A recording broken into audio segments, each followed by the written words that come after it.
Thank you all so very much for joining us this evening, and especially thank you to the town of Kershaw for making this great space available for us today. My name is Vaughn Hanson of Benchmark Planning. We're currently working on Lancaster County's comprehensive plan. Also at Benchmark here we have Jason Epley and Bridget Kalea. I'll be introducing our panelists in a few moments. To start off, I want to give you a brief introduction to the comprehensive plan. And then we'll have some time to we'll introduce the panelists and have them make their presentations. We'll have a little bit of a moderated discussion tonight. And then we'll field some questions from the audience as we get to the moderated discussion. So the purpose of the plan, for anyone that might not be familiar with it, the plan, they're required actually by the state of South Carolina under statute. It's a document that serves as a primary policy guide for land use, development, capital investments, and growth management decisions, basically looking out over a time horizon of 10 to 20 years. This plan in particular will include a vision for the future of Lancaster County, as well as goals, implementation strategies, and a future land use map that will be used by both the public and private sectors in making decisions about land use development. If you're interested in looking at more information about the comprehensive plan, the process, getting involved, you can visit lancaster2040.com. We have presentations to our steering committee on there. Recordings of these meetings will be posted on there. Meeting announcements are on there. It's a great resource for this process. As you're most likely aware, Lancaster County is growing rapidly, having almost 35,000 people over the last 2 years. As the county is anticipated to continue to grow, planning for that growth, including protection of agriculture and natural resources, will be an important part of it.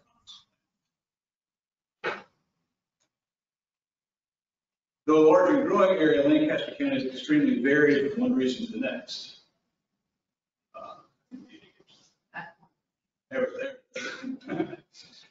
In recognition of this, unlike some comprehensive plans, we actually divided the county into 3 separate areas. The Panhandle area, where the greatest amount of growth has occurred over the last couple of decades. The greater Lancaster area, kind of the area around the city of Lancaster, extending east of the county, and the area where I stand tonight, southern Lancaster, where we have the greatest amount of agricultural lands and rural areas. Let's see. So we also have a steering committee that we're working with throughout this process. 15 members are appointed to guide the development of the comprehensive plan. They represent a broad cross-section of the community as a whole, appointed by the county council. And so we've been really fortunate to have a great group of people to work with as we've been going through the process. The project kicked off in November of 2021. We began meeting with that steering committee back then. Primarily conducted background research through March of 2022. We also did a survey during that initial period of time, about over 2,000 responses to that. It was a very well responded to survey. Then over the summer, we had a series of public meetings, had over 350 people participate, both at in-person meetings as well as online. And we're now exploring, in the phase of the project, we're exploring some key topics related to the comprehensive plan. These topics include agricultural and natural resources, as well as the other topics you see on the slide there. There's some dates for those meetings in the future as well. On September 29th, we'll be back at it again at the County Administration Building to discuss economic development. On October 13th, we'll be at USC Lancaster's newly renovated Bundy Auditorium to discuss land use and growth management. And the final forum will be on transportation. That'll be on October 27th. The Crossroads Conference and Event Center. All of these discussions will begin at 6:30 p.m. Just for ease of remembering what time will be. They'll all be recorded, as I noted. And again, you can learn more about the conference planning process by visiting the project website, lancaster2040.com. We also have ways for people to comment. Either there's some comment cards here tonight if you want to leave notes with us. You can also sign up for email notifications about future meetings, updates in the process. If you are not already signed up for the email list, I think it's about 1,000 people so far, almost 2,000 people. Most of the people that have participated in one way or another have signed up to receive updates. And we've been very pleased with with participation that the residents of Lancaster County have given us during this process. Right. So to get to the reason why we're really here tonight, go ahead and introduce our panelists. Tonight, all our speakers will provide their perspective on agricultural trends and natural resources in Lancaster County. Our first speaker, to my left here, is Mary Lilley. She's an agribusiness owner and consultant with Greenfield. Mary has over 30 years of experience in local, regional, and private economic development, and is part of the Comprehensive Plans consulting team. Following immediately next to her is Ronnie Summers, who's the CEO of the Palmetto AgriBusiness Council. Ronnie has served as the Chief Executive Officer of the Council since 2017, and he previously worked with Farm Credit System for over 35 years. Next to him, Kevin Cook, who's the Manager of External Affairs and Social Performance with Oceana Gold, will provide some background on the Hale Gold Mine. Kevin joined Hale Gold Mine in 2021 and previously worked for several large-scale mining operations in the U.S. and Canada beginning in 1996. And for the past 9 years, he's focused on community sustainability and development issues. Following Kevin will be Dr. Michelle Evans, who's Executive Director of the Katawba Valley Land Trust. Michelle has served the Land Trust since 2021, working to protect natural resources, cultural resources, open lands, waters, and vistas of aesthetic value in the Katawba River Valley and surrounding areas. Prior to her work with the Land Trust, she was the Director of Education at Hanson Reese West Greenway, a 2,100-acre nature reserve. Michelle's actually also a member of our steering committee. And then finally, Robin Spinks, who is an economic developer with Greenfield, will conclude our panel's opening remarks. Robin has over 35 years of experience in local, regional, and private economic development and is part of the Comprehensive Planning Consulting team as well. After all speakers have provided their initial thoughts and perspectives, we will begin with a series of questions from the panel, and then finally we will turn to the audience for your questions and comments. And so with that, Mary, I will turn it over to you. Mary has the presentation. I appreciate it. First, I have a question for our attendees. How many of you are directly involved in agriculture? One. Yay. Good to hear. I want to applaud the county commissioners and the county leadership considering the role that agricultural production lands have in Lancaster County, because it's very often overlooked that there need to be strategies for consideration of those lands, protection of those lands, if we want to have agriculture in our area as we move along, as we grow. Agriculture, for my part, I'm going to be talking about pretty much a classic agricultural definition. You see up there the areas that can be included in agriculture, and I can assure you not all of them are in Lancaster County. We will be using mostly in terms of statistics to look at an overview of the county, the USDA National Agricultural Survey of 2017. This is the most basic baseline information for agriculture statistics. It's online, it's easy to find, and I've put a few copies of Lancaster County's consolidated report on the back podium if you're interested in considering it. You can look it up yourselves, but it's being done again. It's done every 5 years. It'll be done again in 2022. That's when we finish this study and present to you, we'll have new information, but that's okay. Basically, agriculture across the United States is following some national trends. We are seeing additional technology in the area. Precision agriculture comes to mind, where the tractors can actually drive themselves through the field and turn. At this point where I live, because I still farm, I do drive a tractor, but not an expensive one. But in our farm, we go down the road, we still turn the tractor ourselves, because quite honestly, in the South, most of the land, of course, North Carolina and South Carolina, most of the fields are too small. So you have to have more. It's just easier, but it is out there, it is available. You do see the trend for additional food safety and the ESG regulations that are coming upon farmers, which are very somewhat restrictive to us.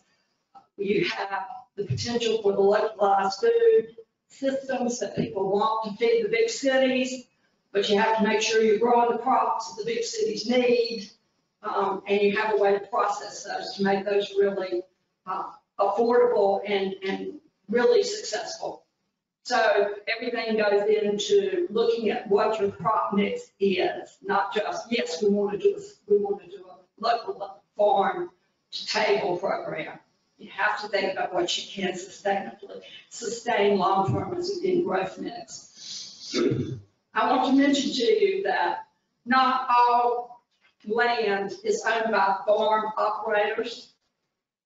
There are, who can tell me the largest farm owner in the United States?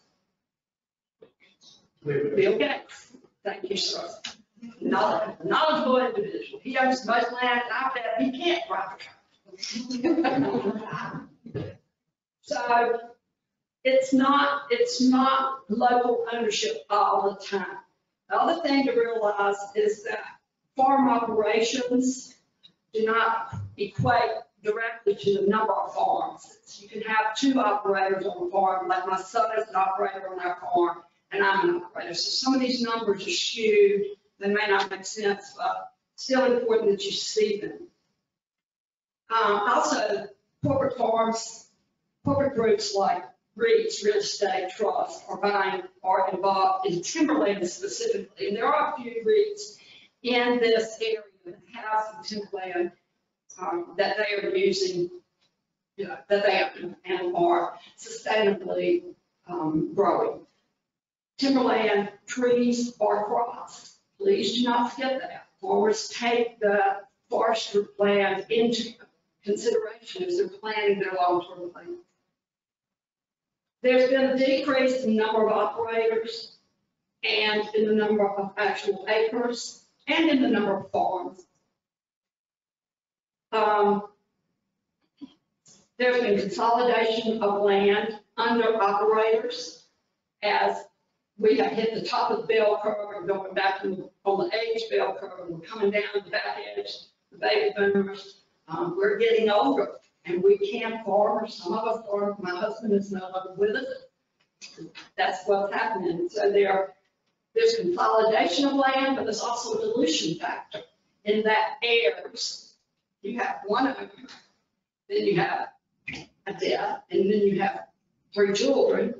And it just dilutes ownership sometimes, and that can be a big factor in terms of how the family considers the land, how tied they are to it.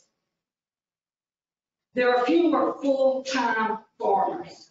There are a whole lot of operators who are working in the afternoons, on the weekends, holidays. They are doing it to keep their land. And you can do with modernization, you can do 100 acres of a crop or two and do it in your quote unquote spare time. With a permanent job that pays your bills, you're farming on the side. Operators are aging out, as I said, and fewer of the children are coming back. I'm fortunate. I'm one of the few that has a plan in place, a person in place to take over my farm. New growths are harder to initiate and to sustain, and they are expensive. So every time somebody in academia discusses the fact that we need to have a new crop, I kind of cringe. I want it to work. I want it to work, but I've tried some new crops and it hasn't gone as planned. South Carolina agriculture follows the national trends. It's a $50 billion economic impact. That is direct and indirect information that came straight from the South Carolina Department of Agriculture's webpage. And they say it includes 210,000 jobs. That is not all farmers. That's processors, that's truckers, that's people that work in ancillary industries like warehouses and food processing. As you see, the state is 2% of the national Oh, we've already moved, okay. Anyway, South Carolina's 2% of the national ag values, and Lancaster County, sorry, South Carolina's 1%, Lancaster County is 2% of the state's agricultural values. That's in terms of sales. 63,000 acres. That acreage has decreased 23% from 2002 to 2017.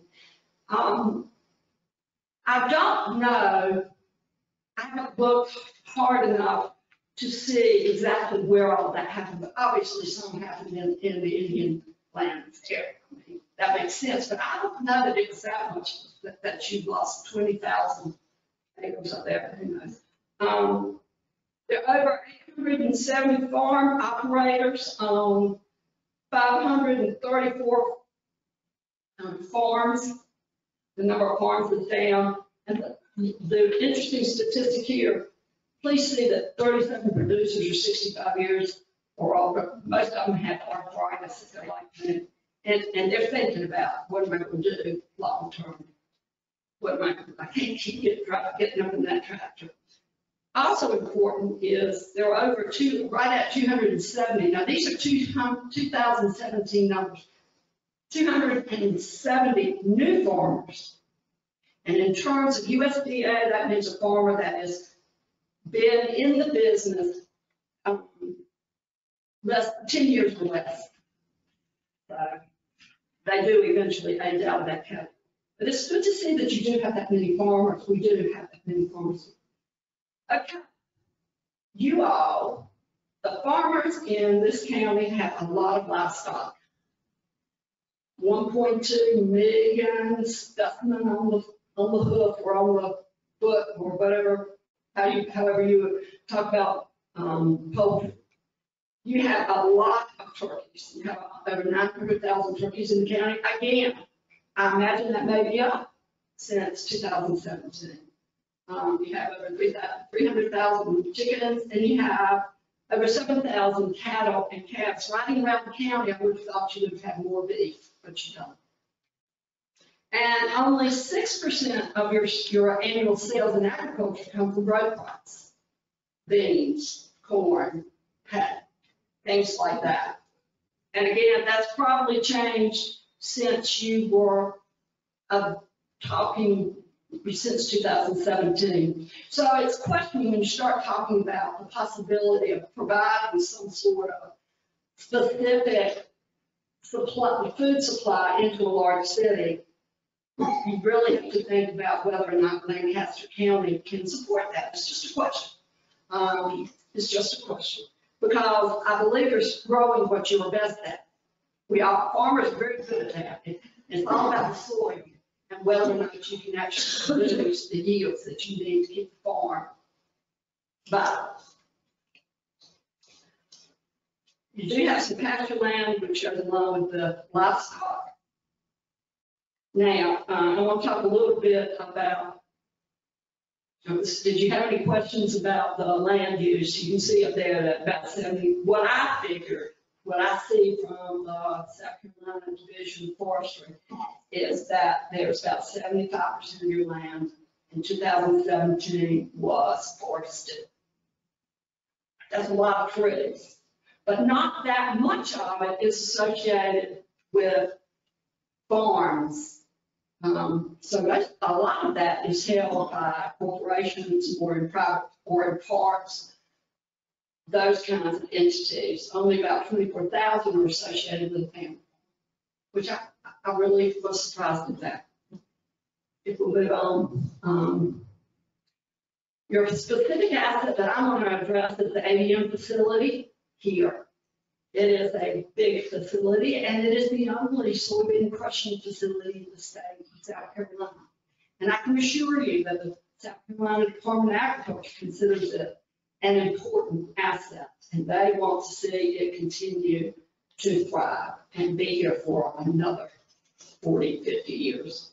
But you don't grow that many soybeans, so you're bringing in, that is an income producer for the county in that you are bringing in truckloads, tractor trailer loads of soybeans from 2 or 3 states to this location. That's important.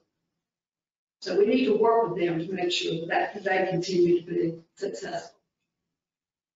You do not, Lancaster County does not have a hatchery for eggs, so that you can have your own young pullets to go into chicken houses or pig houses. You don't have a dairy. That's not unusual. Most counties, even heavy agricultural counties, don't have dairies anymore. I told myself today I need to find out where the milk's coming from. No idea where it comes from these days. You don't have a livestock processing facility of major size in the county. You do have facilities. You have a hatchery in Union County, I believe, and there's I think Camden has a process, but there's not one here. So that's just something to consider. All of your livestock is leaving the county to be processed. There are some small processors here, specialty processors that do specialty meats like venison, emu, goat, things like that. But there isn't, and some big. I did find it interesting. If you want to have a cow, if you want to feed a cow out and have him processed for beef and sell him for a big cow, you have to register and get in line with the processor as soon as you know the calf has been born.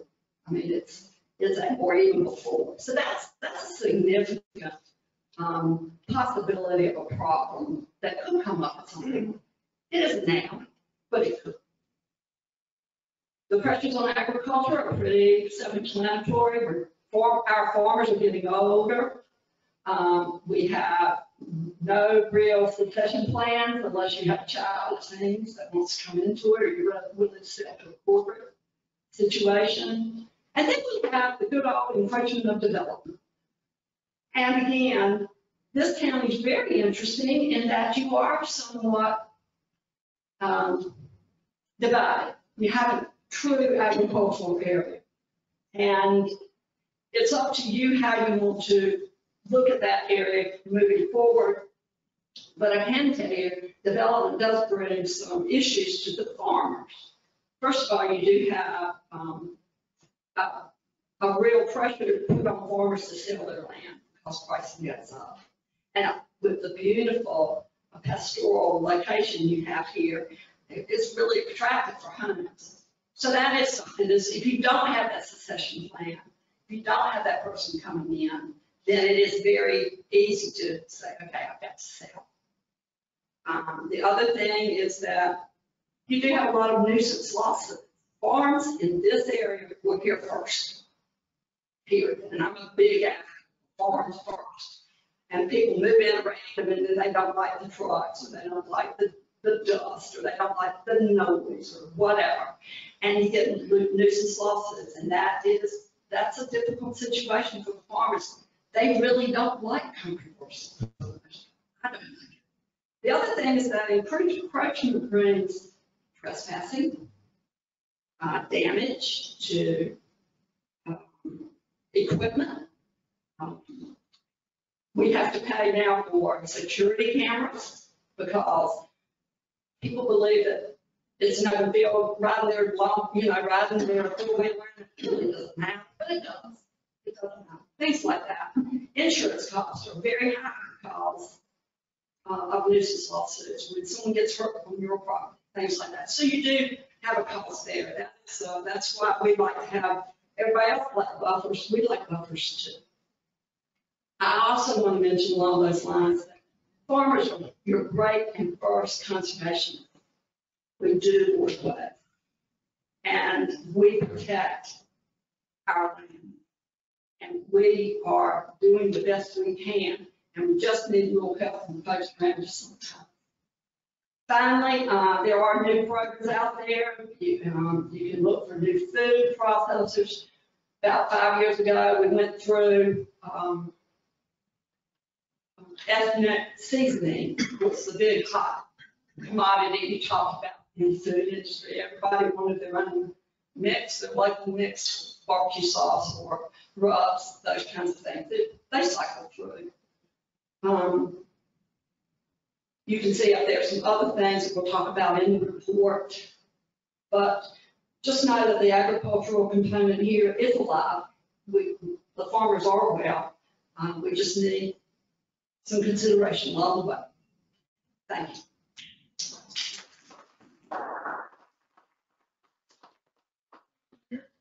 To Ronnie Summers. Thank you. I appreciate the opportunity to be with y'all. A little bit of the Palmetto AgriBusiness Council. I would encourage you to pull up our website and take note of our organization. We're all about advocacy, education. We do focus a lot of attention on policy, but I'm fortunate in that of about 100 members, I've got organizations like South Carolina Farm Bureau, the Forestry Association of South Carolina, the Forestry Commission, the Department of Ag as members. And then we migrate over to individual companies that are part of us. And so when we reflect on policy, we're all over the board. We're considering all aspects, but we've got all those different entities to turn to. I am not a registered lobbyist, but I work with several registered lobbyists. If you look at our membership, we have a lot of entities that are in utilities, telecommunication, various aspects. So I tell everyone, Palmetto AgriBusiness Council, PABC, the acronym is what most people know us as. We really focus on ag and forestry as our core focus, but then rural South Carolina, because there's so many things going on in rural South Carolina.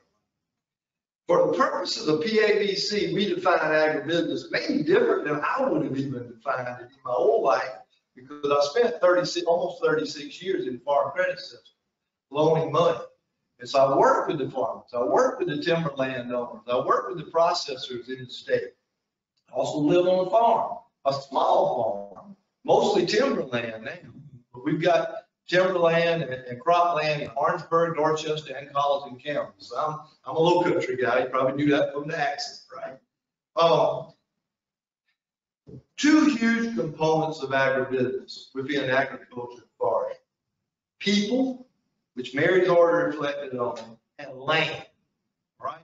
So as I migrate through the rest of my comments, kind of keep those two things in focus, all right?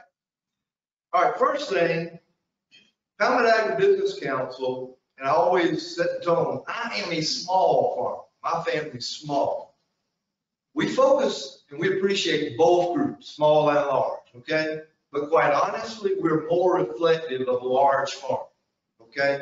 The bigger operations. The stats, we're going to overlap a lot in our comments, but the stats about numbers, yes, the numbers are down, but in fact, it would be down dramatically if it weren't for the number of small farmers that have been coming into play. Really, two groups are keeping that number fairly stable. You know, we're off, but not dramatically off in numbers. The small farmers, and then the consolidation Mary mentioned, comes back to there's a lot of farms in that 1,000 to 3,000 acres. That number's kind of held stable too. The other areas have fell off dramatically, right? So relative to people, we like to see the small farmers coming into play. That's very good for the state. But I say to folks, and this is opinion, you may differ with this opinion, that the small farmer is dependent on the large farmer. The large farmer is not dependent on the small farmer. Where are you coming from, Ronnie? You got to have the infrastructure. You got to have the ability to go buy a piece of equipment, to buy fertilizer, to buy chemical seed, right? By having the large farmers in South Carolina, that sets that infrastructure up for the small guy to go and participate. The opposite doesn't necessarily work, okay? So that's something we got to keep in mind. Quite honestly, at times in South Carolina, and I'm speaking, my stats are not, when I throw a stat out, it's all about the state. It's not about Lancaster County. But quite honestly, we vilify a lot of the larger farmers. We focus on the negative of the larger farmers and what they're up against, when in fact, we need collaboration between both groups working together, right? Consolidation was a term Mary used. It's very obvious that is happening, especially with large farms. Why? Because the kids on the farm, I'm an example of that. Both my grandparents were full-time farmers. My dad was part-time. I couldn't justify being a full-time farmer. So I went to work for Farm Credit after my Clemson graduation, and I farmed on the side. Okay? So I'm an example of what's happening throughout our state at part-time farming. Okay? There's a focus almost from group to group on young, beginning, and small farmers, and I would add one more term, minority farmers. And that's a good thing, because we've got to find ways to get young people back involved. And that's probably through that evolutionary process of starting small and maybe growing it to a bigger operation. As I said, the focus on minority farmers. Another is our veterans. We've got a tremendous number of veterans in South Carolina that we can get involved in agriculture, and they want to be involved. They like that quality of life. They got the work ethic, they got the discipline, and we're seeing more and more veterans come into the farm operations. Mary mentioned the census, and literally the census will go out in November 2022, and then the data will roll up in early 23. It is extremely important. My dad, 87 years old, be 88 next month. He gets the survey and he throws it in a pile next to his chair, and then I've got to go find it to help fill it out. But it's extremely important we fill it out. That's the only way we know what's going on, and already stats Mary and I are referencing already accurate, right? We gotta have, if you put garbage in, it's garbage out. If you put good quality information in, it'll be good quality coming back out. So I would encourage you, if you are a farmer, please fill out the information. Okay? All right, challenges. The state population growth of South Carolina is just crazy. Okay? We got the mountains, we got the oceans, right? We got a reasonably good climate. Some people would argue that in July with the humidity where it is and it's 100 degrees. But we have so many things to sell, and people are noticing it, and they're coming to South Carolina. That's good and bad, right? 1890, we had 21 million acres. We still got total for the whole state, everything included, 21 million. But we only had a population in 1890 of 1 million people. 2020, we're over 5 million people. 2070, they're forecasting South Carolina to be maybe in excess of 10 million people. There are maps that show you're not far removed from it. The I-85 corridor, Charlotte and Atlanta, projecting it on out another 30, 40 years, almost all developed. Now, it's not all commercial corporate operations, but it's the 10-acre house and home site, right? I'm down in the low country, Volvo, 15 minutes out of Somerville, is affecting our land prices in St. George, South Carolina, 35 miles away. We're seeing property that was trading, I know I do, so I spent 35 years in that arena. I'm guessing, $3,000 to $4,000 an acre. Farmland trading for $15,000 an acre. There are some very, very unique dynamics going on, and we've got to keep our minds involved. This thing of forestry, succession is critical. And I'm seeing more and more farmers that own property, their kids aren't coming back, so they're trying to bring somebody in the community on board to run the operation. Maybe somebody that has managed the farm operation, whatever. So they're stepping outside the farm to accomplish that. Never forget, when you think about ag and forestry profitability, any business has to have a profit to sustain itself, and be viable and exist, right? Farming is very cyclical.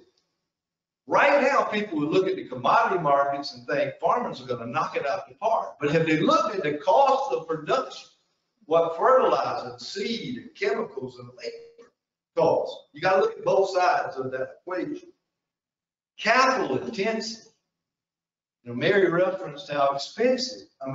I I spoke to a group of credit managers when I was still at Farm Credit in Niagara Falls. This was the DuPonts and the Bears and the Cortellas. And I put the picture up of the cotton picker. And we do have the acreage to justify in low country down around Calhoun County and Orangeburg County. I said, what's that machine worth? And he's got $200,000, $300,000. That's a $750,000 machine. Now it's not. Yeah. So, I mean, you know, it's very capital intensive. Alternative uses of land. I have no problem. I've got utilities involved in my organization. I referenced that earlier with solar, but we got to be careful. It's eating up some good cropland. The forestry folks are concerned. We're losing acreage to solar. But even more so, y'all, the residential and commercial development that's taking place, it is just eating it up. And I mean, I can cite cases y'all probably know in the audience, Chester County. Hey, you know, Chester's close proximity to Charlotte. But you get on out 35 to 40 miles, and I know some property that's traded for right at $60,000 an acre. This could be a residential home development, residential development. Now, how can the farmer not take that opportunity? There's nothing they can do on the farm that can come close. So, I mean, it's dictated, all right? Painter, South Carolina, different part of the world. We all know Myrtle Beach. But you're still 40 miles away from Myrtle Beach. Same thing's happening. So I'm seeing the Forestry Association of South Carolina, the South Carolina Farm Bureau, they've changed their priorities in the last 2 years. They're very concerned about the loss of cropland and the loss of timberland. And it's happening. It's happening. And it's only going to accelerate, in my opinion, if we don't find ways to deal with it. Okay. We do need the processors. That's critical. Y'all do have something good. It's not in Lancaster County, but it's very close. Right across the county line. Ron Prestige and those are building a turkey processing facility. That could create opportunity for turkey growers right here in your county. But are the communities going to accept those growers? That's a question in and of itself. You know, everybody wants to eat fried chicken. I do. But do you want it grown right next to you? Some of that's going to have to take place. All right. Encroachment on farms, Mary talked about that, but I want to really drive that home because 2015, I want to give you a great example. Didn't hit you up in this part of the world quite as much, but the Midlands of South Carolina was dealing with what? A flood. And the flood occurred in August, September, October. What's the critical part of that? You have all your money invested in crops. They were 100% produced. You couldn't get them out to feed. You could not get them out to feed. The point is, all of a sudden there were dams breaching. You know where most of those dams that breached were? Residential developments. Okay? But all of a sudden, agriculture got a target put on its back. Because they did have a few that breached. And what was the problem was there were residential developments when these farmers started farming in the 30s and 40s, because this is property just transferred from generation to generation. There wasn't any residential developments right below those dams, right? But now it's the farmer's problem to go back and correct the dam issues and reinforce it, and that's extremely expensive. So let's think about, as we set up use plans, you know, let's protect what's there. Let's stimulate growth and folks coming in the community, but let's make sure and protect what we've relied on all these years. And agribusiness is a huge component of that. Future rural land ownership. Just feeding off Mary, she did a great job. But future rural land ownership, even if it stays in agriculture, is changing. Investors are buying it. You already mentioned Bill Gates, REITs. Foreign companies are buying agricultural land in the United States. Now, we don't have quite as much in South Carolina, but we got a little bit of that going on. Timberland in particular. A lot of German ownership of timberland. People don't realize that, okay? And a huge change is female ownership. And Dr. Dave Cole from Virginia Tech, I can remember 15 years ago, said, this is coming because you got the farmer. He's typically the oldest one of the two, the husband-wife combination. The farmer's got mileage and stress on him too. He's not got the life expectancy. So he's gone. Who's going to inherit the farm? The wife. Can she run it? Or is she going to operate as a landlord? Right? But it's different. It's different. It's something we're not traditionally accustomed to. And then the last thing, because I'm way over my time. Last thing I want to talk about is agribusiness really has a problem with perception versus facts. Okay? People think they know what's going on the farm and on the timberland. Do they? Do they? You got to get at the table. You got to talk. You got to be open-minded. You've got to understand what is fact versus what is perception. And then the last comment,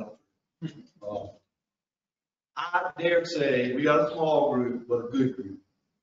Everybody in this audience and on this panel, I think, high quality food and high quality fiber. And I can assure you, there is nobody that can produce it any better than the American farmer. Okay? And if we don't watch out, Right to Farm, take a second. Right to Farm bill was approved in 2007, 2008 in South Carolina. I said in Orangeburg County, my county, one of the biggest ag counties in the state. And we had people testifying, what are we worried about? We can get our chicken from Mexico and China. Do you want that? No. And that's what you got to keep your eye on the ball about. It's easy to make those kind of statements, but think about reality. Okay? That's good. Take questions later.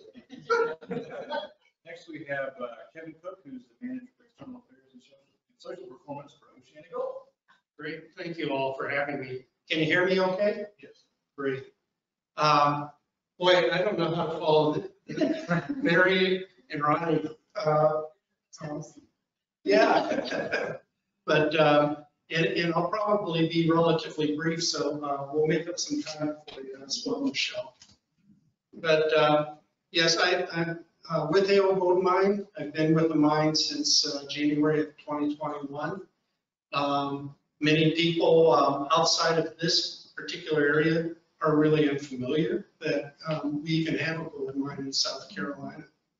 Of course, the mine was originally discovered historically back in 1827, and it was part of the big gold rush of the East Coast in the 1830s, which spurred the U.S. government to establish a mint up in Charlotte. It has operated on and off periodically since that time by various types of miners, both small and large. And around 2007, Remarco Minerals came into the area and purchased the mine property. It had been completely closed by the former owner of Kinross and reclaimed. But Remarco's purpose was to come in here and to do some pretty extensive exploration of the area to try to prove up the ore a lot more and get a better impression of whether or not they had a true economic deposit on their hands. And obviously they proved it up to the point that they sold it to Oceana Gold, which is an Australian interest, in 2015. And Oceana Gold is a true miner. They have operations also in New Zealand and the Philippines. We can advance that if you'd like. Sorry about that.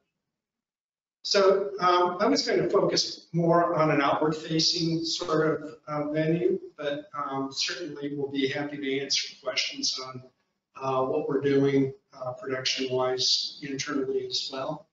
One of my charges is that we look at industry now as having a social license to operate. I originally grew up in Youngstown, Ohio, which is a steel town. And I can remember, I'm of an age that in 1977, we had a date called Black Monday, and that was when the first steel mill announced they were shutting down and laid off 5,000 employees. And it was a domino effect. And the town has never recovered. We went from a population of about 130,000, about the size of Columbia. I think the last census was slightly more than 70,000 left in the community. And that was an example of industry of old, where the industry kind of worked independent of the community, and people were caught unawares. I know Kershaw has had that similar experience. Industry now, we're looking at working with the communities as best we can, and that's one of my charges. This slide just is a kind of a summary of some of the work that the University of South Carolina did, their Darla Moore School of Business. And this is a little dated as far as the data. They did this study in 2018, but basically looking at the impacts or potential impacts in both the state and also in Lancaster County itself. And essentially, I think we've held fairly true to some of these numbers. I can't say with great certainty that we're exactly on the numbers, but as you can see, relatively significant in annual tax revenues, and especially in Lancaster County, we have an annual impact, both direct and indirect, roughly around $87 million, and about 191 throughout the state of South Carolina. The mine did invest between 2007 and 2018 about $1 billion. That's been significantly increased with the development of our operations. And we're looking at about 3.7 billion in impacts through 2032. 2032 is the year that we had projected for our mine life, and that was what was projected based on an environmental impact study that was done in 2014. We are just wrapping up with the U.S. Army Corps of Engineers doing a supplemental environmental impact statement for us to expand and probably expand our mine life out for probably an additional 3 years beyond that. So that we're projecting that we should see an increase in that amount invested in the impacts to the state itself. Yeah, we can move on. As I said, I'm going to be more or less community focused. I'm kind of glad to see some friends in Sheila Benson out there and Ryan McNamore with the town, because we do try to work extensively with the community. One of our big challenges at the mine is skills development. So we have been looking at how we can partner with some of the schools, not just traditional undergrad universities, although we do have needs for people with those types of degrees in engineering and the sciences, as well as in some of the business-related fields such as accounting and human resources. But we also are looking at skills development at a local scale on a technical point of view. And so we've been partnering, for example, with York Tech recently, providing some scholarship funds to that organization with the hope that some of the people that are awarded those scholarships might consider Hale Gold Mine as a possible employment opportunity. I will say this, that we do not have a stipulation or an agreement with any of the technical schools that the scholarships that they award would go exclusively to people that would work through our mine, because that's really not truly building capacity and looking at community sustainability. So we do suspect that a large number of some of the people that will go through and get that skills training at the technical colleges will possibly go on to other industries. We also have worked, Michelle brought it up to me as well. We've been working with the conservation community. As part of our supplemental environmental impact statement, we do and we are obligated to look at areas that we do impact in the environment, and we do have to look at potential trade-offs in finding some level of compensation, and that's usually a trade-off in forested mitigation lands. And for example, we do work with Katawba Valley Land Trust, as well as the Heritage Trust, and of course the South Carolina Department of Natural Resources, on looking at identifying and providing some of those mitigation lands. Those are fairly extensive holdings that we have that we early on in the development of the property purchased with the intent that it would be turned over, that either conservation easements or restrictive covenants would be placed on those lands to protect them into perpetuity. And then, of course, they would be turned over to a land steward that would manage those properties. So we don't want to be in the land management business. That's a bit of a conflict with our ability to manage the properties correctly. So, and it could be perceived differently, negatively by the public. We also try to work with the community in that we do get many of our employees to volunteer and to go out into the community. Recently, Mount Calvary Outreach Center had their summer enhancement camp. And we had the opportunity to send some of our people, including two female, an engineer and a female scientist, a geologist, which was really interesting because some of the young ladies that were at the camp couldn't imagine that what is traditionally considered a male-dominated industry would actually have women scientists and degreed people doing in very responsible technical positions.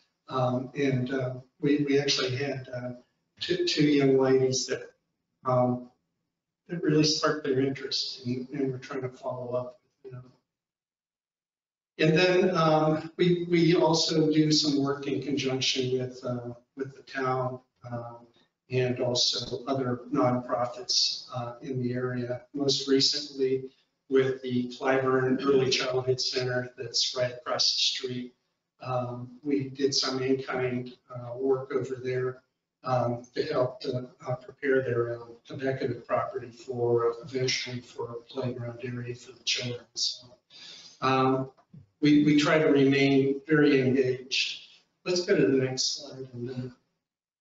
And then this is something we're all very, very proud of because you're all aware that earlier this summer, really about a month ago, Eastern Kentucky was inundated with floods. And some of our employees that are not from the local area are from the Kentucky, West Virginia area. And they took the initiative to start to organize a group to deliver supplies back to the area. And with the company's support, we were able to provide them with roughly about $10,000 of supplies. And then we did also make a contribution to a community foundation that was right in the middle of a lot of the flood damaged areas. That money was going for flood relief directly to those most impacted by it. That is, in short, just some of the types of activities we're doing. I'm certainly sure that many of you have questions on what we're doing internally, and I'll be happy to entertain those questions once we, I think, go through the rest of the day. But thank you very much.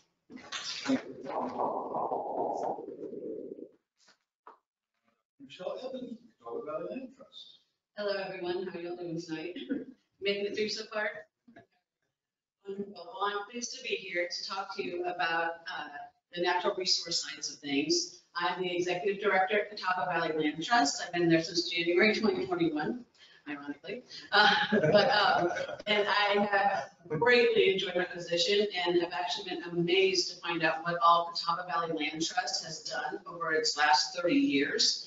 It was established in 1992 by Lindsay Pettis, who, how many of you have heard of Lindsay Pettis? Yeah, I'm like, I took almost every hand in the room. Was not surprised. He was a staple in Lancaster. Our office is located there, right off Main Street, but we do serve a couple different counties, mainly Chester, Kershaw, and Lancaster, a few other surrounding ones. And I'm not going to go into a whole bunch of detail in some of the other aspects, but I will try to focus mainly within the Lancaster aspect. But just to let you know, the mission of Katawba Valley Land Trust is to protect the natural and cultural resources, in addition to open space, scenic vistas, and the water. Obviously, that's a big one surrounding our Catawba River Basin. As to date, and with our 30-year anniversary or 30-year celebration this year, we have protected almost 12,000 acres across the region, the Piedmont area here. In Lancaster County, we protected 5,236 acres in Lancaster alone. And a lot of that goes in different areas. As they were talking about agriculture and forestry and things like that, throughout all the counties, we do have a majority of a lot of our easements through personal property owners and land that we have that has to do with that aspect of it. There are a lot of farmers who have found that they want to make sure that this stays in their family, and they want to make sure that the future generations don't just up and sell the land for development. Because with Katawba Valley Land Trust, basically what happens is we either have some properties that are considered fee simple that we outright own or have been donated to us. And then we also have conservation easements that go on those properties. And that is a legal document basically giving us the developmental rights of that land. So basically, if somebody has a conservation easement, and we have many private property owners that have an easement on their land, that sticks with the land. They can still sell it. They still own it. They still manage it how they want to. But that legal document goes with the land forever. So that way, it's one way to protect if someone does have a family farm or any aspect of some different beautiful natural space that they want to make sure stays protected, and a Walmart doesn't pop up there or another housing development doesn't pop up there. This is a way to do it. So, and there is some different tax incentives and benefits to that, but in addition, it does take away those developmental rights. So it does change the fair market value on the land. Some of the things that we have done here in Lancaster County is not just with personal property owners, but one that I think is extremely important to point out is the Lindsay Pettis Greenway. And I'm going to tell you guys right off too, I'm probably not going to be able to hit on all of it, because even when I think I covered so many things that Katawba Valley Land Trust does, I'll get questions, and anytime that I go out talking to other organizations, they're like, well, why didn't you tell us about how you protect endangered species? And I'm like, oh, well, we do. That's right. That's another part of what we do by protecting the land. So I look forward to some questions at the end also to help clarify or explain anything of what we're doing. But we do have a couple areas where we do help endangered species. So I want to point that out. The Carolina heel splitter is a big one that we're able to help protect. But one of the big things that was a foresight of Lindsay Pettis and kind of helped kick off KVLT. Well, I will say the very first one was in Lancaster County, was a 1 acre tract because Lindsay decided that on the Catawba River, right there by Landford Canal and the lovely spider lilies, he didn't like seeing a mobile home sitting there all abandoned and taking away the aesthetic view of the Catawba River when people came by and saw the beauty of it. So he bought it he bought 1 acre so he could clear it up and make sure that he kept that clear. In time, he's done many other amazing, wonderful things to help protect the Catawba River through KVLT. And that has been through a different type of heritage tract, and some of that's come through in Chester County. But I will happily get into some of that with you if you'd like to later on, but I'm going to try to keep the focus here in Lancaster tonight. But the other big one is the Lindsay Pettis Greenway. How many of you have had an opportunity to go out on the Lindsay Pettis Greenway? Great, it's wonderful, such a beautiful, accessible trail system that has been put about 2 miles of it and even more, going up to 6 miles of it, that they are currently working on in different phases to run through Lancaster County and to hopefully not only have this wonderful public access for recreation for people to get out and exercise, walk your dogs, just enjoy being in nature, but hopefully will also help with the revitalization of downtown, depending as they had a strategic plan as to where this was going to go. Well, back years and years ago, 25 years ago, KVLT started looking and piecemealing different pieces together throughout Lancaster to try to figure out what they could do with the goal of maybe someday we can get a trail going through here. So I think it's always nice to remember that when people talk about natural resources, it's not always just out in other areas, but how can we bring that into some of our urban areas and our survey actually even showed that on the steering committee, people want to see that. They want to be able to have green spaces. They want to be able to have trail accessibility and be able to get there quickly from their house. So not everybody's looking to go out in the woods and just go wander around, which is my favorite, honestly. But not everybody is looking for that. They just want to be able to get out and take their family and go hike or go take a jog or a bike ride.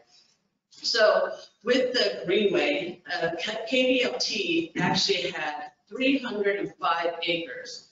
We own, in some aspect or way, have the majority of the land that the Lindsay Pettis Greenway is going on to. And I think it's a very, very proud thing. And I'm very thrilled that they named it the Lindsay Pettis Greenway. It can be confusing sometimes for people for KVLT since Lindsay Pettis started KVLT. But he really was a great forward thinker of what can be done and how to get it done. And I think that's the key part too. Not just this great ideas, but how are we going to do this? So with the Lindsay Pettis Greenway, we ended up with 115 acres were donated and 190 were purchased by KVLT. And from what I hear, that was Lindsay smooth talking along with some of our board members for some of those donations. So, but that one to me is such a huge aspect that people don't realize what a land trust does. They just think, oh, they have easements. They have personal conservation easements on their properties. How does that help me? Well, it really does help everybody still because one, it keeps the aspect of the community of what they're looking for. Some different counties and in certain areas of the counties, they want to keep that rural aspect or the agriculture aspect. They're not looking to have all these developments put in place. Conservation easements by these property owners are going to help with that. And that gives you that aesthetic aspect of what you want your community to be. In addition, we have different ones for battlefields. As we talked about Lindsay Pettis Greenway, which is great. We have other areas that we actually help with historic conservation, such as our battlefields. And in Lancaster County, we have over 430 acres in battlefields. And we have worked in conjunction with the South Carolina Battleground Preservation Trust.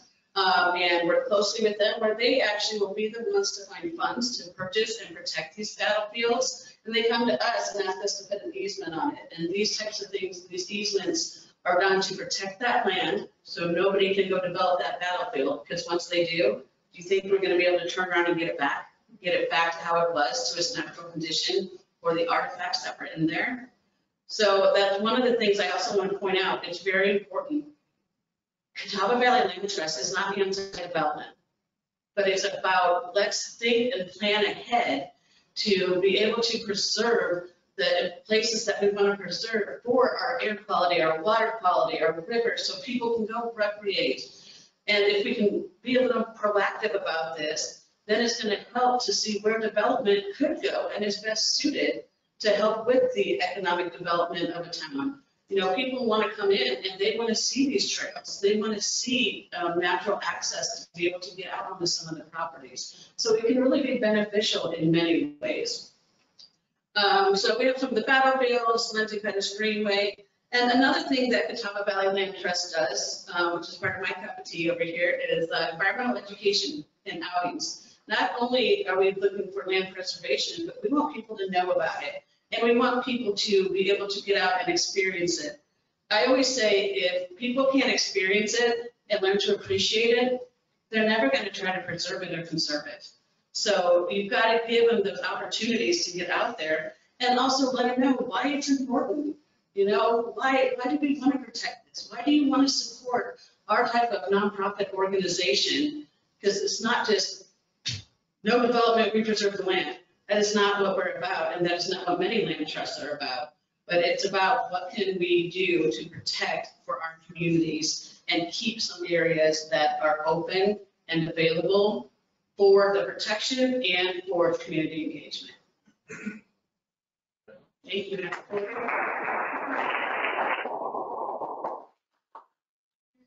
Final speaker, panelist, Greenfield. Good evening. So yeah, I'm just going to talk a little bit about the extraction industry in general, in addition to the gold mine. Everybody knows about the gold mine, but you may not know that there are other similar things around, just not nearly as big.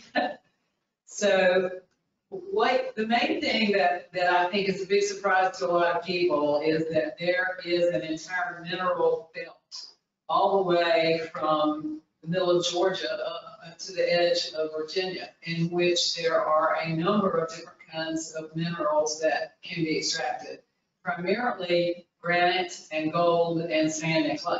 Obviously clay, we all know that's there. But you can see in South Carolina, those red dots, there's the Hale gold mine, but in the past, there have been other smaller ones. Don't know if those have all been bought up by Hale yet, but in the past, there have been other gold mines. So if you'll go to the next slide, there are actually 3 active mines in the county. Obviously the gold mine, but there's a sand and clay mine. Mount Neva is only about 29 acres, and then there's a 106-acre granite quarry that's also here. I can imagine that's doing really well these days with all of the home construction. And you've already heard of the gold mine information. There are other potential mine claims out there that have not been turned into mines yet. So we'll go to the next slide. It's hard to see, but what you will see is that little yellow one up in the north is that's the sand mine. And then these green ones down there at the bottom, some of which are in your county and some of which are nearby, are all granite mines. I passed one of those on 521 as I was driving up here from the south. You'll see just the Kershaw, that's the Hale mine, and then those other ones to the right are all a number of sand mines. So you can see there's some activity in this slate belt for sure. And then the next slide is a picture of the active claims that actually exist. And these are not mines, but these are people who have registered claims of finding things. So it is interesting to know that this mine that you have in this particular asset is the largest gold mine in the eastern part of the United States and one of the largest in the country. And that is an extremely significant asset. So it'll be interesting to see, and certainly have questions about. He told us that they think perhaps the money will run out at a certain time, but it'll be interesting to see as technologies change and as perhaps there are ways to make that, to move that through the bill so that the processing can still happen here. And that's all for me.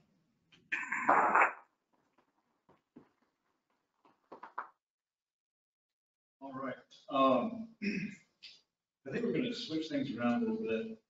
Since we're getting close to about 7:45 here, and just in case anybody needs to run home, go ahead and open it up for audience questions first, in case there's anything burning that you want to pose as a question to our panelists. So feel free to stay seated. You can come up to the mic if you'd like. If there are any audience questions, go ahead and start with those. Yes, sir. How does a young person go in for farming if they don't have to that value? And just for the recording, the question is about young people getting into farming that wasn't a tradition of their family. Oh, I'll be glad to. As I mentioned, very expensive, capital intensive. So you've got to have a resource for financing. It might be that you're wealthy, you've got cash, you can use liquidity to accomplish it. If not, you've got to align yourself with the right people or right entities. Actually, as I was thinking about various questions, one of the things that struck me is that farming, and it's not directly to your question, but it helps. A lot of people look at farmers, they see shiny equipment, lots of land, and they think everything that shines is gold. It's not. There is, in a lot of cases, leverage. So if a young person's wanting to get in, part of the answer is they got to have liquidity, access to financing, or they're going to have to leverage up, which is going to be very challenging. Give a quick definition of farm credit so that everybody can understand what a farm credit system is. Sure. Well, there are other resources beyond the Farm Credit System. The Farm Credit System is a national organization representing every state of the United States and territories. And its specific mission is to provide financing for agriculture, forestry, and rural America. And really, when it gets into the rural aspect, it's fairly limited. There's only certain things you can do outside of agriculture and outside of forestry. The tendency is, and I'm a farm credit guy, that was my 35, 36 years, is that the farm credit system tends to be not hot and cold. Their mission dictates they've got to be there all the time.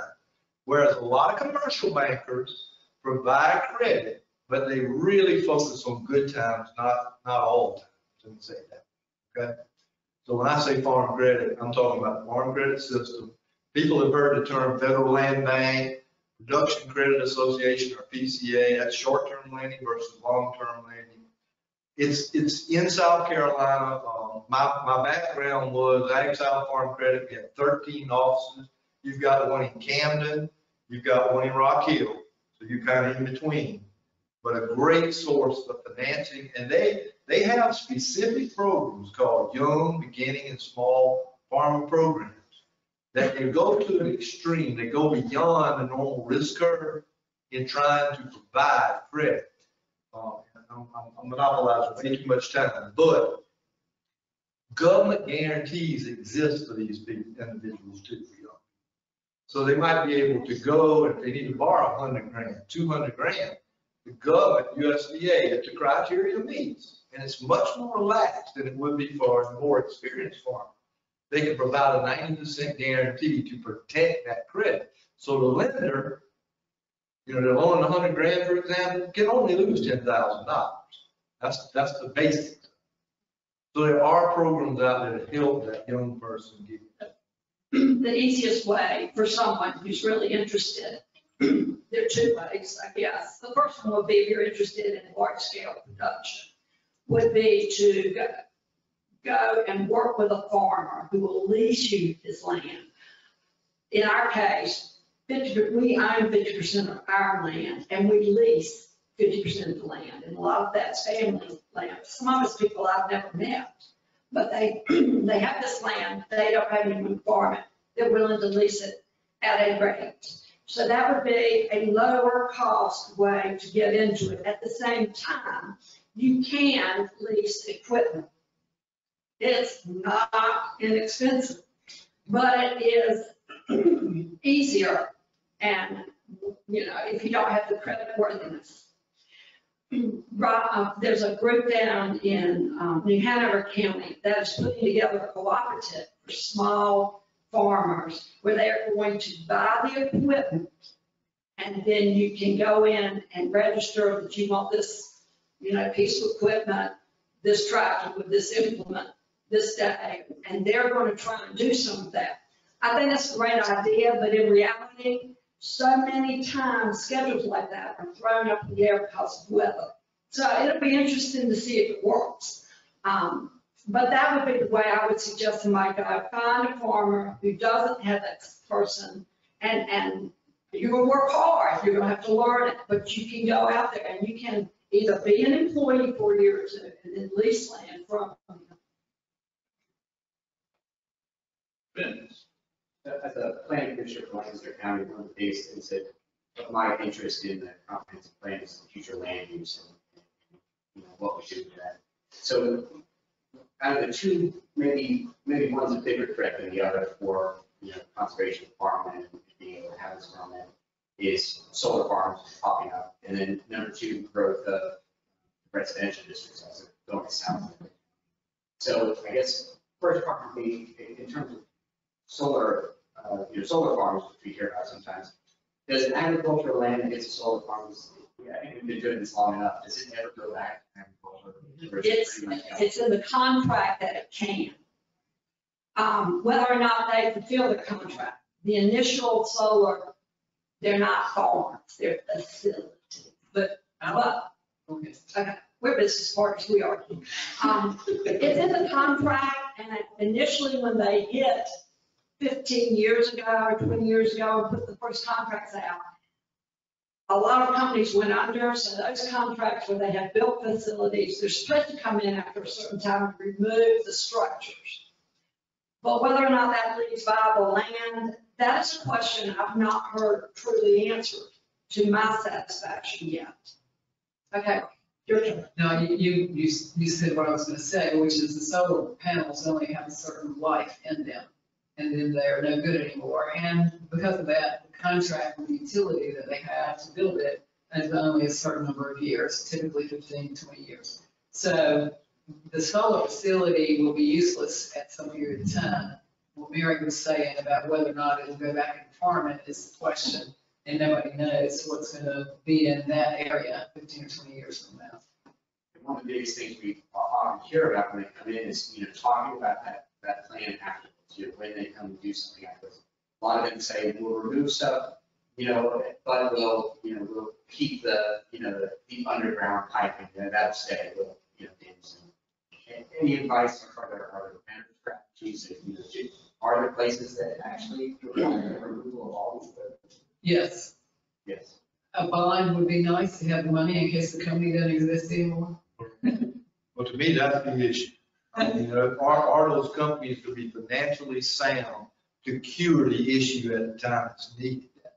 I really question that. It's one thing for Duke Energy or Dominion Energy to be involved. It's another thing.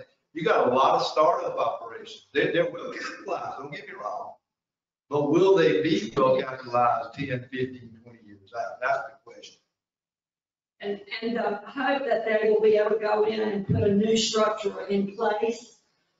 Things are changing so fast, I'm not sure that it would be reasonable. But I have a lot of people who have, a lot of friends who have put solar facilities on a portion of their farmland to save the other part of the farm for production. And it's a trade-off. I wish somebody offered me sometime.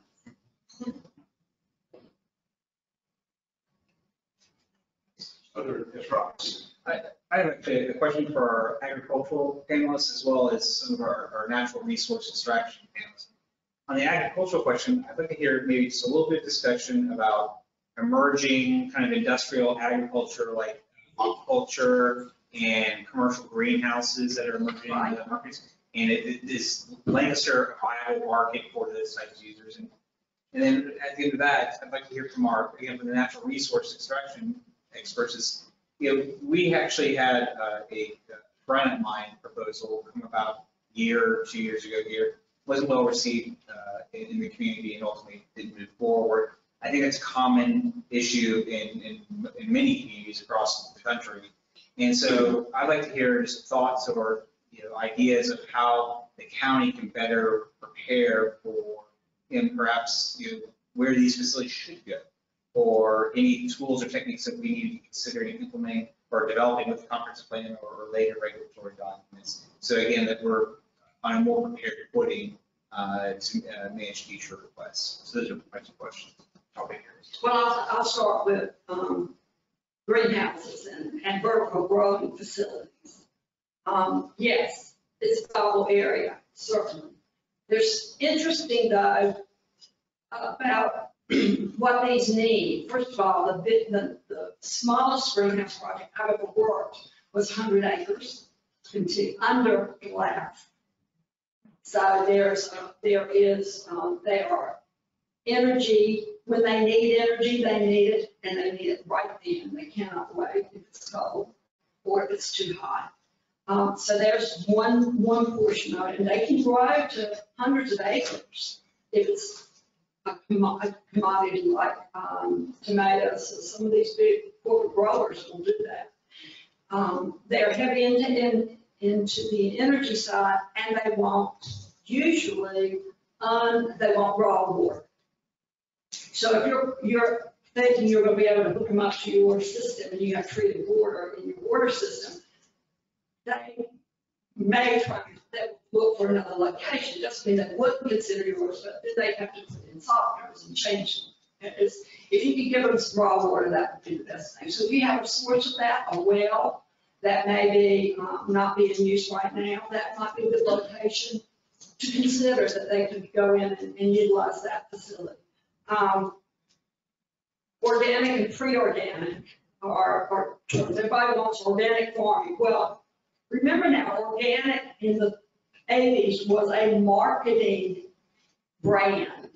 It was initially never a real thing. It is now a real thing, but it is costly to the farmer because you have to take land out of production. For 3 to 5 years, it used to be 5 to 7. You have to take it out of production, and for a certain amount of years, my understanding. And then you can do pre-organic and put certain crops on it, or only use certain types of agricultural additives. So you have to be careful about that. And then after a certain amount of time, then if you get certified, then you can sell it under an organic situation. But if you have 1,000 acres and you take 200 out for production to 3 years, that's 20% of your income every year, but your loans haven't gotten down. You still make equipment. So it's a profitability issue with pre-organic. And then, of course, you have, I really think this area, of course, I should say this for the report. I think shrubs, nursery products, they are huge businesses. Now, this is different from food product growing in greenhouses. This is shrubs and ornamentals. They are a great big market, and it's a growing market. Especially during COVID, because everybody had to stay home. So the yards were worked on.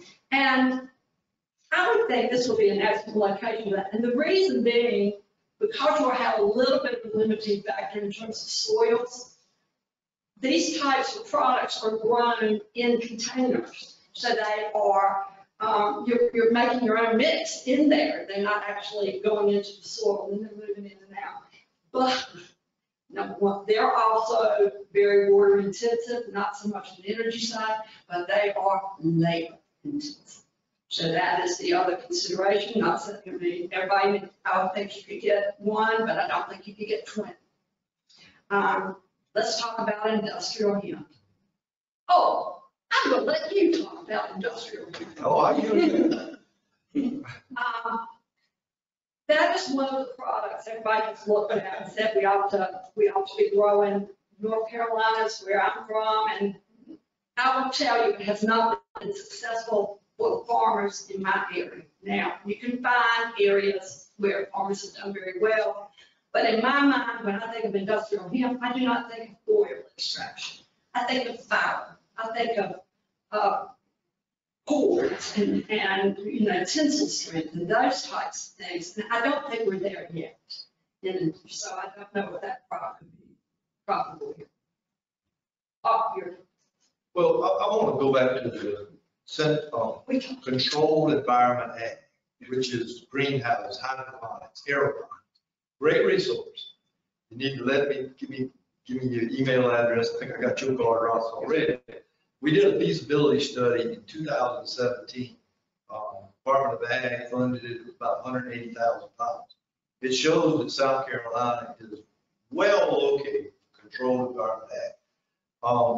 Especially if you're close to interstate. So you got 77, you got 20 reasonably close. The biggest project ever in South Carolina, it's got growing pains, quite honestly, but it's down in Hampton County, agricultural tech campus down there. And it's now getting some feet under it because some folks in the Netherlands, that's where they're specialists. Controlled Environment Ag are now coming, they're going to invest. It's going to be primarily focused on the leafy greens, but Lancaster County, you're well located. It also, one of the things that CEA does is Michelle mentioned water quality and water control, is you can use water over and over, so it's very efficient. As I see the future really going in that direction, boy, it's capital intensive. It takes a lot of money. Yeah. The other thing I should mention, as an alternative crop type of thing or business is timber. Laminated timbers for construction. I mean, there's some super laminates out there that for a long time were not, you didn't use them with southern white pine. It just didn't too much resin or whatever, but now they've developed a process by which you can, they found the mix so it can be used. And so that's a market that I think will be good. And let's keep it clean water. Clean water. I can start with You that. recycle. That's the good thing about Yeah. being controlled by. Going off some of the aspects that you were talking about.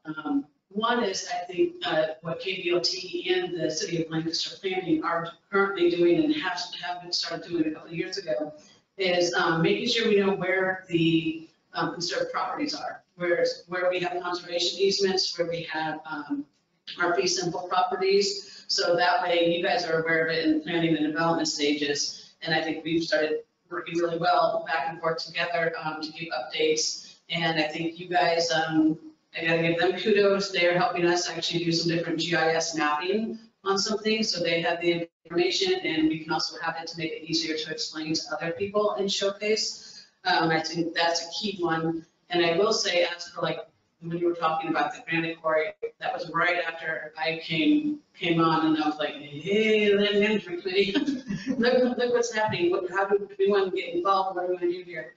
Our biggest thing for that, without being too politically involved in any of those aspects, is that quarry was right next to one of our protected properties. And so our concerns were just, we didn't say, no, don't do it. We just said, hey, we need you to pay attention that this is here. And we need to make sure that we continue protection on this property. So is there going to be, as we need more information, is there going to be blasting? What are the access areas? What are the roads that they're going to be coming in on?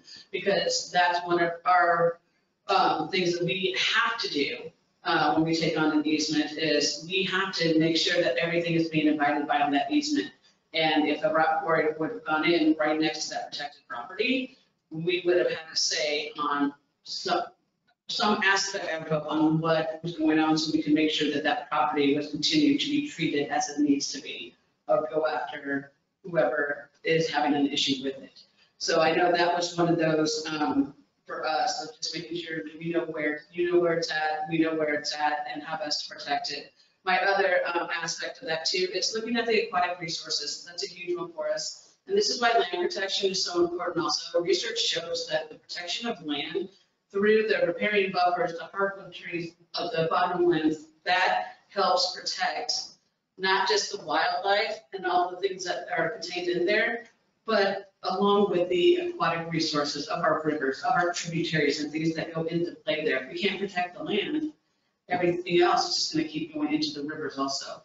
So that's an important aspect behind why we want to make sure we have protection. And like I said, I think just working closely together so that we can try to plan and get some things in place with that, knowing what you're looking to do. And like I said, we want to be proactive and look at specific areas of that. We want to make sure full protection for whether it's public recreation, for conservation values, or endangered species, things like that.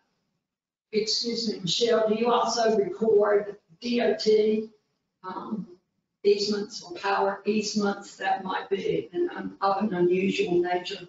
Because DOT does have, you know, like wetlands mitigation locations and things like that. Let me see if I'm hearing this question here. Conservation areas. We do take on mitigation land. People will, if they need to do some mitigation, they will either ask us to take the properties, be simple and manage it on our own, or they will ask us to say they're doing something with it and put a conservation easement so that wherever it happens, we make sure that the conservation values are being maintained. Because oftentimes with mitigation projects, they're trying to reconnect streams or protect different specific key areas. And please jump in here. And then as for when you talk about for the easements, you talk like for we don't with DOT and or DNR, but like I mean, any of those environmental groups might have an easement. USDA may have an easement, a conservation easement, or waterway or something like that. I was just wondering if you were trying to do that comprehensive mapping situation. We are not right now, but I will tell you the Forestry Service for the state of South Carolina is actually doing something. They just got a grant and they just got all the information from another group, and they pulled all of us together on different COGs. And so I am part of the Katawba COG, and they just sent an email out last week of here's the properties that we're showing protection, but we think we're missing some through some of the land trust. Please check this out. So they are putting together with all different groups, looking at state parks, any state parks, national parks, any certain parks that are of a certain size or acreage, any preservation areas, any places that have easements or protection through organizations like us, and are compiling all of that for a new study that they were awarded grant funds to do. Does that answer that? Pretty much. Kevin, you want to go first? Sure, I'll be short. First of all, I'm not familiar with the granite quarry, so I don't want to say I'm speaking specifically or directly to that, but just in general, the extractives industry sometimes has been challenged with being too inwardly focused on what they want to accomplish. They see a resource, and 99% of their people are focused on how do we take advantage of that resource. So my statement is know thy neighbor, right? And that's the biggest issue. I'm not from this area, for example. And everyone's going to roll their eyes because I always say this, but my staff they're from the area, and I listen to them because I know I have great potential to stick my foot in my mouth if I don't listen to them.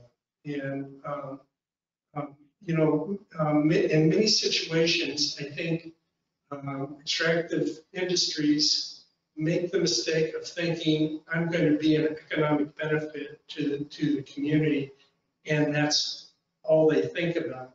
And that is not necessarily the main selling point. You've got the conservation community, and that, you know, sure, they'd love to see an improved economy, but that's not their primary goal. There are many people here, multi-generational people, that have lived, that have farmed. It's been in their family for ages. And they have real concerns about what's going to happen to my land. How is this going to impact my land?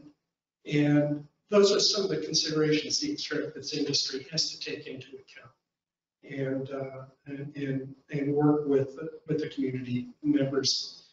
I will say that a lot of our particular company and a lot of companies now are starting to look out and do these active risk assessments just to be able to identify what are the positives, what are the negatives, and if there are negatives, what opportunities do we have to convert those into a more acceptable risk. And so I'll just close by saying again, know thy neighbor. I'm gonna be a little more direct to answer your question.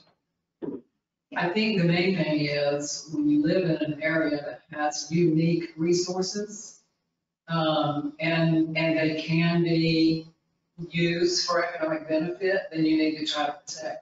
So whether or not you can get a geologist or a soil study to see, okay, these areas in particular, you know, that whole map I showed you, that whole slate, you know, Carolina slate belt, obviously the whole county practically is in it. So you can't say, but if there are unique areas in the county that have those resources that are easier to mine in one place than another, it would be nice to find out where those are so that you can zone, put them in a zone that allows that to happen and protect the uses, not allow encroachment of conflicting uses around it.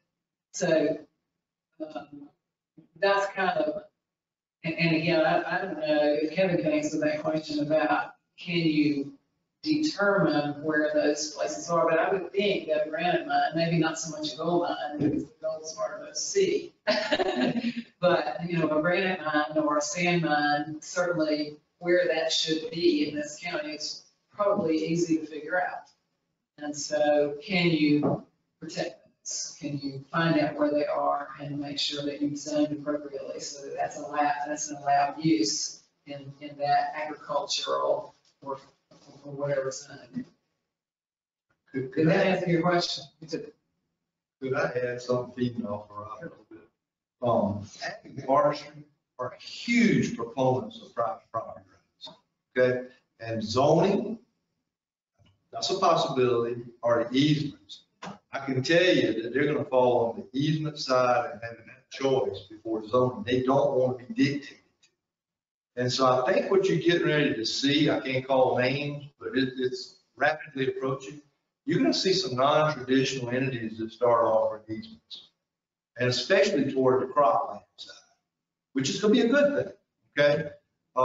Most of I don't know much about the CBLT, but in lower part of the state, Basin, I'm sorry, KK, excuse me. We're unique with the K, so. I'm sorry, I apologize. That's okay. In the lower part of the state, the Ace Basin is huge. I worked in the Ace Basin forever, okay? Financing plantations and so forth. And forestry, timberland, we got that down pat. We don't have as good a grip on cropland. The PD Land Trust is one entity that's done fairly well with that. But you're gonna start seeing some new entities, I think, with funding to protect cropland going forward. And that's partly driven by they don't want to be dictated what to do. They'd rather make that choice and under what circumstances. So that's something to watch in the next several years. Well, in the case I was assuming, because he said that they were applying to get it, that they owned it. Okay. So, but in terms of a comprehensive plan, and when you are setting up where the certain zoning needs to be, that's sort of the perspective that. Zoning not going away. I get that, but I mean, when you get to the agriculture forestry side, I think if there's a choice, they don't want to be dictated through zoning.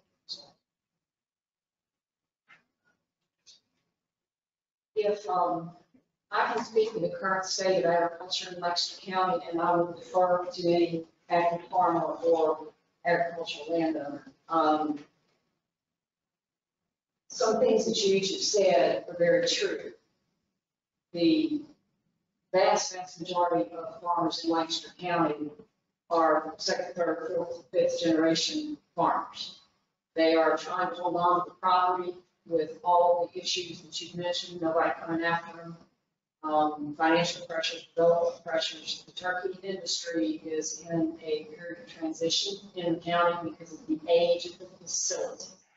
For those of you who don't know, the farmers own the land and the farms. The integrator determines whether or not they get birds. And most of the farms in our county predate Prestige, and they are 30 years old. So the facilities have deteriorated, and companies don't want to put turkeys in barns that are not meeting current standards and move forward with the health of the animals, for example, ventilation systems that don't fit in these barns. The zoning issue needs to be looked at, especially the high intensity ag, at one time before you. The planning commission went out to Rich Hill and drew a big circle around all the existing turkey barns. That's high intensity agriculture.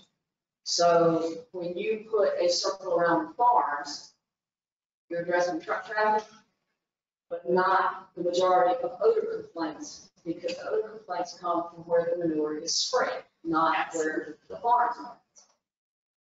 Anytime anyone wants another confined livestock facility, they've now got to file, what do you call it, variation to the zoning, which means a public hearing.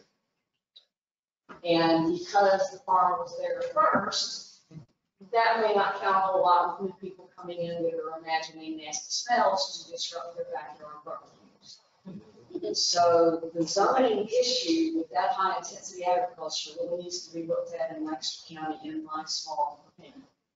When you look on the tax maps, you may see LLCs, but these are family farms that have been incorporated in order not to lose their houses at the farm. These are not corporate entities, although there have been purchases of farmland, especially when commodity prices were so sky high.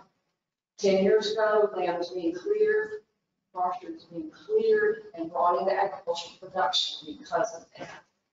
So there is some of that here, but for the current situation, that's all I'm speaking to. You've got local families farming, most of it is pasture hay, beef cattle. There is an upsurge in the smaller farms coming in, with specialty operations, not so much new crops, but with proximity to shore. We've got folks that have managed to hang on to 10, 15 acres in the Panhandle who are shipping to Charlotte restaurants and using U.S. Department of Agriculture programs to facilitate. Those programs also emphasize environmental quality and stress the use of new technologies in order to minimize what pollution does come from agriculture. I did have a team of work quality specialists who drove down from Charlotte several years ago and announced that they found a problem in 12 Mile Creek because there was a horse farm bordering 12 Mile Creek. They had the horses drinking out of the stream, and I asked them if they had considered the waste treatment plant upstream that took Charlotte's waste. So the perception versus the facts of the matter just is a very great issue, and it's creating to look at beef cows grazing contentedly in the field. It is entirely another for a neighbor to object to the mooing of cows at 4 o'clock in the morning. Yes, ma'am. Build your patent.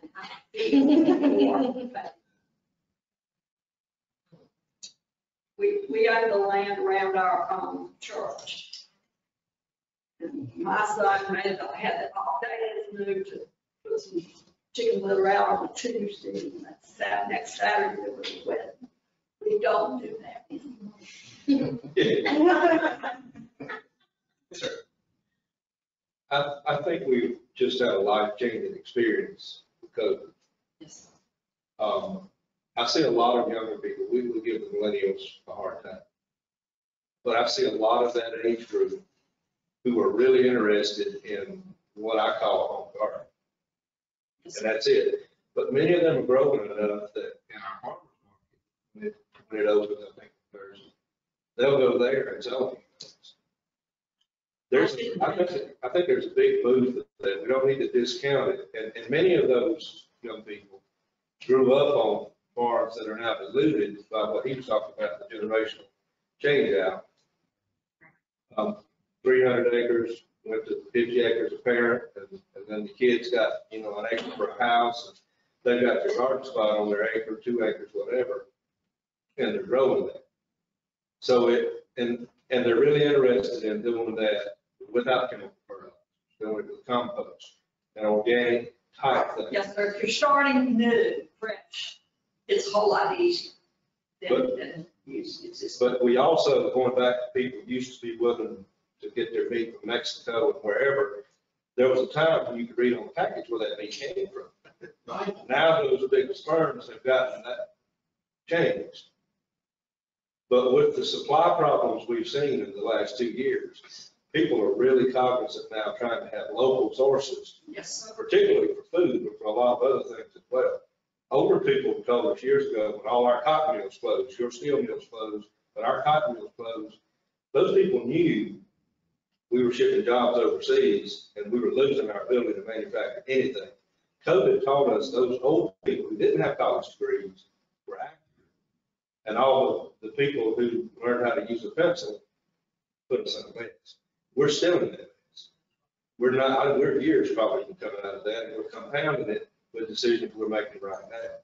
But we don't want to lose the sight of those small people, the yard farm. And if I may mention, I hope I said that 97% of my figures in 2017, 97% were family farms.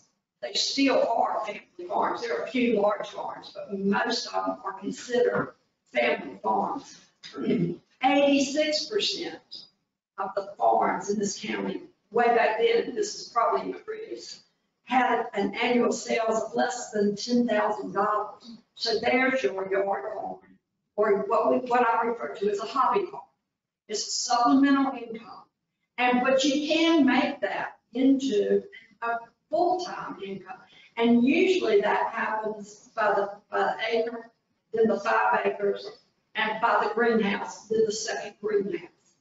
And so if you start small, I'm sorry the gentleman asked about young farmers, because I didn't mention that, you can grow a lot of collards on the half acre. And you just have to work at it, and then you can do the next acre. And that's how we are seeing it. And I guess you start with a product like collards. It isn't so capital intensive. You have to bend your back and do some work. And then you can easily, they don't damage on the way. They're not like tomatoes or peaches. You can move them more easily. And we have the other thing going on here. We have so many poultry in this county. It's a national secret. You can't even find out what we rank. We've been told about 39th in the United States, which is pretty high. But the thing about that is that those farms are well managed and they're intensively cared for and secured. But there is also a move afoot among all of the younger population and some of the middle-aged population. People have chickens running all over the place at home, and that's a good thing. They're getting their eggs right there at home. There's a lady that comes to my church. She keeps half of us in fresh eggs because her chickens are laying. And she's probably not doing it organically. I think you can lay it match, but still, they've got the chickens. But a lot of the guys that work with me have chickens at home. I have 2 dogs that would kill them. I probably have some myself. But that's the other part. But I know the Flex and Extension folks worry about the yard chicken farmers because that's where the Asian flu can end up. You don't catch it until it's already established. Right. So, there's a lot of different concerns we need to have, and that's all an education thing. But from the farm aspect, for the millennial crowd, we need to make sure that as a state and county, we're educating people as to the risk. And Robin has a great story. I'm going to tell it though. Where she asked a millennial about going to the farmer's market and where do they buy their fruits and vegetables and everything. And the millennial said something like, well, I don't go there very often because I like them pretty. They want them uniform. They want to match, you know, 4 tomatoes look the same, all of that. And when you do agriculture in the yard or in the greenhouse or whatever, they're not going to match. So we have to be a little more proactive about marketing. So I do think COVID has changed opinions drastically. I hope so. I really do. I hope so. Right, well, all good things must come. And I think we've had a great series of presentations tonight, lots of good, interesting information, relevant information. And good thing the audience consider great questions from our audience members and between the panelists. So we're going to go ahead and wrap it up. If anybody would like to stick around and chit chat a little bit, that would be great. Of course, as I mentioned previously, we have 3 more forums coming up there on the screen. You see them September 29th, October 13th, and October 27th.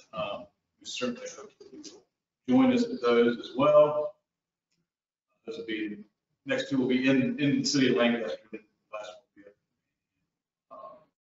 will be So we're looking forward to that. Thank you all for coming this evening, and thanks again to our host, available, and administrators sticking around with us this evening. We've had a long day.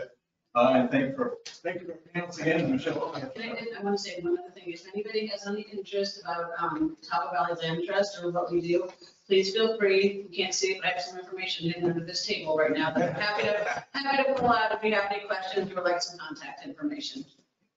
Thanks a lot. Thank you.